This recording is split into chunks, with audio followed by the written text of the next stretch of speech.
రాష్ట్రంలో మత్తు పదార్థాల విక్రయాలకు అడ్డుకట్ట వేయడమే కాకుండా డ్రగ్ అక్రమ వ్యాపారంతో సంపాదించిన ఆస్తులపై ఈగల్ పోలీసులు ఉక్కుపాదం మోపుతున్నారు.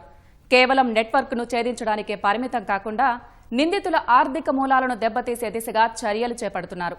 నిషేధిత అల్ఫ్రాజోలం అక్రమ రవాణా ద్వారా ఆస్తులు కూడబెట్టిన ఓ అంతర్రాష్ట్ర ముఠాపై ఈగల్ పోలీసులు పంజా విసిరారు. 6 కోట్ల రూపాయల విలువైన ఆస్తులను జప్తు చేశారు. మరిన్ని వివరాలతో మా ప్రతినిధి రమేష్ గ్రౌండ్ రిపోర్ట్.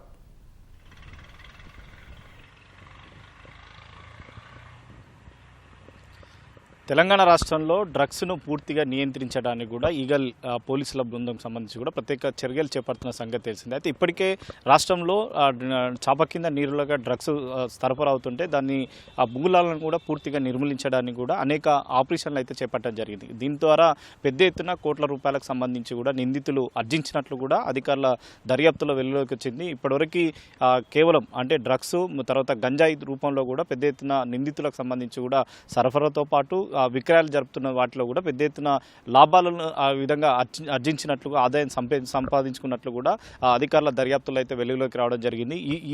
ఇలాంటి దృష్ట్యా వాళ్ళని నిందితులకు సంబంధించి కూడా వారి ఆర్థిక మూలాలను పూర్తిగా అరికట్టినట్లయితే వాటి జోలికి పోకుండా ఉంటారన్న ఒక ఉద్దేశంతో కూడా ఈగల్ పోలీసులు నిజామాబాద్లోని బోధన్లో నమోదైన ఒక కేసు ఆధారంగా కూడా ఒక కేసుని ఈగల్ పోలీసులు దర్యాప్తు చేయడం జరిగింది. దాంట్లో ఆల్ఫ్రాజోమ్ సంబంధించి కూడా పెద్ద ఎత్తున వీళ్ళు ఇతర రాష్ట్రాలకు తర్వాత మన రాష్ట్రంలోని ఇతర జిల్లాలకు కూడా సరఫరా చేస్తున్నట్లయితే అధికారులు దర్యాప్తులో గుర్తించడం జరిగింది. ఈ నేపథ్యంలోనే ఇటు నిందితులకు సంబంధించి కూడా వారిని అరెస్ట్ చేయడంతో పాటు వారికి సంబంధించి కూడా ఆల్ఫ్రాజోమ్ను పెద్ద ఎత్తున సరఫరా చేసి ఇటు తెలంగాణ, మహారాష్ట్ర, కర్ణాటక ప్రాంతాలకు కూడా వీళ్ళు ఆల్ఫ్రాజోమ్ను సరఫరా చేస్తున్నట్లయితే అధికారులు గుర్తించి పెద్ద ఎత్తున వీరు అక్రమ సంపాదించారని చెప్పి కూడా ప్రధానంగా గుర్తించడం జరిగింది. దాంట్లోనే 6 కోట్లకు విలువైన ఇటు వారి ఆస్తులను అయితే ఈగల్ పోలీసులు జప్తు చేయడం జరిగింది. దాంట్లోనే వ్యవసాయ భూమితో పాటు తర్వాత కార్లు, ఒక ఫ్లాట్లకు సంబంధించిన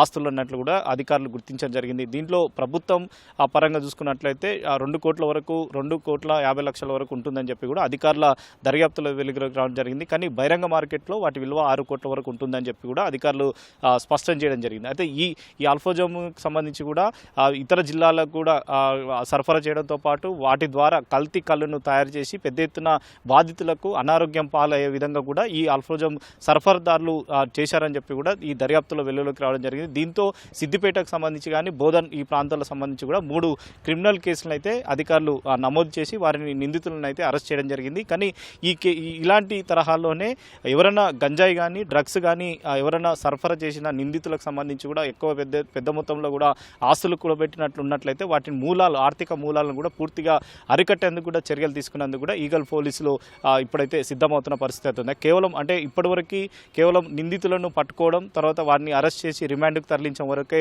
ఇప్పటివరకు చేసిన ఈగల్ పోలీసులు ప్రత్యేకంగా దృష్టి పెట్టి ప్రత్యేక ఆపరేషన్లు కూడా చేసి తర్వాత వారి నిందితులకు సంబంధించి కూడా ఆస్తులు ఏమైనా కూడబెట్టారనే దాని మీద కూడా మూలాలు అయితే ఇక వాటి మూలాలను కూడా పూర్తిగా లాగి తర్వాత వాటిని అయితే జప్తు చేసే ప్రయత్నాలు అయితే చేయడం జరిగింది.